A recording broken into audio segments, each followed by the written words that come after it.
हरे कृष्णा, राधे राधे। जय श्रीमन नारायण। आप सभी भक्तों को आने वाली विजया एकादशी की ढेर सारी शुभकामनाएं। भक्तों, विजया एकादशी का त्योहार इस वर्ष 6 मार्च 2024 को पड़ रहा है। वैसे तो साल में आने वाली सभी एकादशियां महत्वपूर्ण हैं और सबका अपना अलग अलग महत्व है। हमें सभी एकादशियों का व्रत रखना चाहिए। और आज हम जानेंगे विजया एकादशी पर हमें किस प्रकार अपने ठाकुर जी की सेवा पूजा करनी है।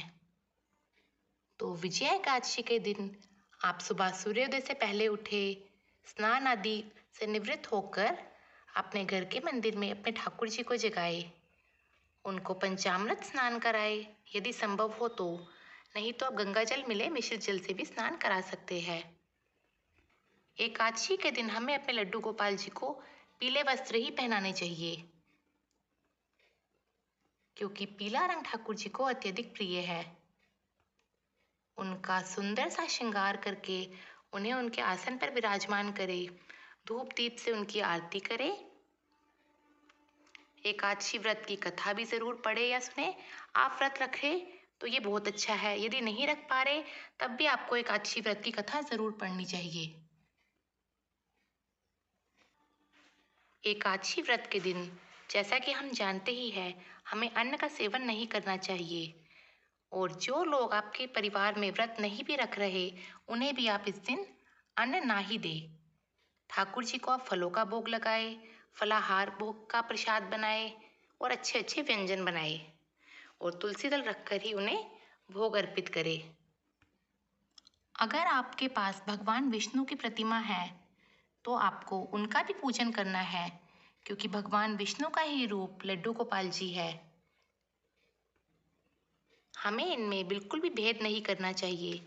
और फलों में आप इस दिन केले का भोग जरूर लगाएं। एकादशी व्रत के दिन तुलसी पत्र नहीं तोड़े जाते हैं, इसीलिए आप एकादशी के व्रत से पहले ही तुलसी पत्र तोड़ के रख लीजिए और ठाकुर जी के भोग में तुलसी पत्र जरूर अर्पित करें। विजया एकादशी की कथा के उपरांत आप एकादशी माता की आरती भी जरूर करें और उसके बाद आप भगवान विष्णु की ओम जय जगदीश की आरती भी करें। इसके अलावा आप और कोई आरती करना चाहते हैं तो वह भी कर सकते हैं, पर मुख्यतः इस दिन भगवान विष्णु की आरती की जाती है। आप इस दिन कपूर और लौंग से भी भगवान विष्णु की आरती कर सकते हैं। और अगर आप तुलसी की सूखी टहनी से जोत बनाकर भगवान विष्णु की पूजा आरती करेंगे तो वो बहुत जल्दी प्रसन्न होते हैं। व्रतों में सबसे श्रेष्ठ व्रत एकादशी का ही बताया गया है, इसलिए एकादशी व्रत हम सभी को जरूर करना चाहिए। अगर आप एकादशी का व्रत किसी कामना को लेकर करना चाहते हैं तो भी आपकी वो कामना भगवान विष्णु जरूर पूर्ण करेंगे। और जो लोग निष्काम भाव से भगवान की व्रत रखते हैं, उनकी पूजा आरती करते हैं, तो निश्चय ही मृत्यु के उपरांत उन्हें भगवान का धाम ही प्राप्त होता है। व्रत के दिन जितना अधिक हो सके हमें निंदा चुगली से बचना चाहिए और अधिकाधिक भगवान का ध्यान करना चाहिए। विष्णु सहस्त्र का पाठ आप पढ़ें या ज़रूर सुने और जितना अधिक हो सके श्री हरि विष्णु का, अपने लड्डू गोपाल जी का ध्यान करें। यदि आप माला जाप करते हैं तो इस दिन माला जाप करने का फल भी कई गुना अधिक बढ़ जाता है। और अगर आपने गुरु मंत्र लिया हुआ है तो उस दिन भी इसका महत्व कई गुना बढ़ जाता है। और यदि आप एकादशी की व्रत भी नहीं कर पा रहे, कथा भी नहीं पढ़ पा रहे, व्रत माला जाप कुछ भी नहीं कर पा रहे, तो इस दिन अगर आप साधारण रूप से भी भगवान की सेवा पूजा करेंगे तो उससे भी भगवान विष्णु बहुत अधिक प्रसन्न हो जाते हैं। भगवान सिर्फ अपने भक्तों का भाव देखते हैं। सच्ची श्रद्धा भाव से की गई पूजा को भगवान जरूर स्वीकार करते हैं और अपने भक्तों की हर मनोकामना पूर्ण करते हैं। तो इस प्रकार आप भी बिल्कुल सरल तरह से एकादशी व्रत की पूजा आरती करें।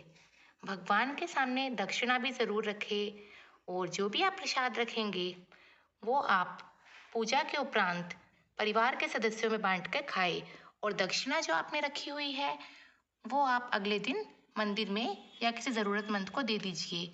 एकादशी के अगले दिन व्रत का पारण करने से पहले हमें किसी न किसी को दान के रूप में कुछ ज़रूर देना चाहिए। यदि संभव हो तो गौ माता को रोटी खिला दीजिए, नहीं तो मंदिर में दान कर दीजिए। और कुछ भी ना हो पा रहा हो तो पक्षियों को दाना डालने के उपरांत ही अपना व्रत खोले। अगर आप चैनल पर नए हैं तो चैनल को सब्सक्राइब कर दीजिए और इसी तरह की और वीडियोस देखते रहिए। राधे राधे। जय श्री कृष्णा।